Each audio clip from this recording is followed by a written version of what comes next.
வணக்கம். ஆனால் திருமணமாகாத குழந்தைங்களா, உங்களுக்கு நான் ஒரு விஷயம் சொல்லிக்கட்டுங்களா? உங்களுக்கு ஒருத்தவங்கள பிடிச்சிருக்கு. உங்களுக்கு அவங்கள தான் பிடிச்சிருக்கு அப்படின்னா, அவங்க நல்லவங்களான்னு பாருங்கள். பேசி பழகுங்க. அவங்களுக்கான நல்லது கெட்டது புரிஞ்சுக்கோங்க. நிறைய நல்ல விஷயம் இருக்குது. சின்ன சின்ன கெட்டது இருக்குன்னா அவங்க மாறுறதுக்கு வாய்ப்பு இருக்குது. ஆனால் அவங்கக்கிட்ட இருக்கிறது எல்லாமே கெட்ட பழக்க வழக்கங்கள், கெட்ட வார்த்தைகள்.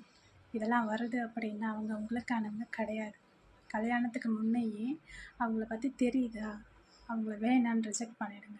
ஏன்னா அவங்களையே கல்யாணம் பண்ணிக்கிட்டு கடைசி வரைக்கும் அவங்களோட ஏச்சு பேச்சுக்கு ஆளாகி, சந்தேகத்துக்கு ஆளாகி, கெட்ட வார்த்தைகளை வாங்கிக்கிட்டு வாழணும், அவங்கள திருத்திடணும்னு நினைக்காதீங்க.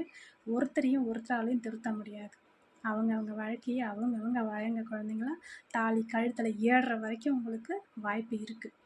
கேட்டவங்கன்னு தெரிஞ்சால் வேணான்னு திட்டு சொல்லுங்கள். அப்பா அம்மாவாக இருந்தாலும் யாராக இருந்தாலும் முடியாது அப்படின்னு அவங்கள ரிஜெக்ட் பண்ணுங்கள். உங்கள் வாழ்க்கை நல்லாயிருக்கும்.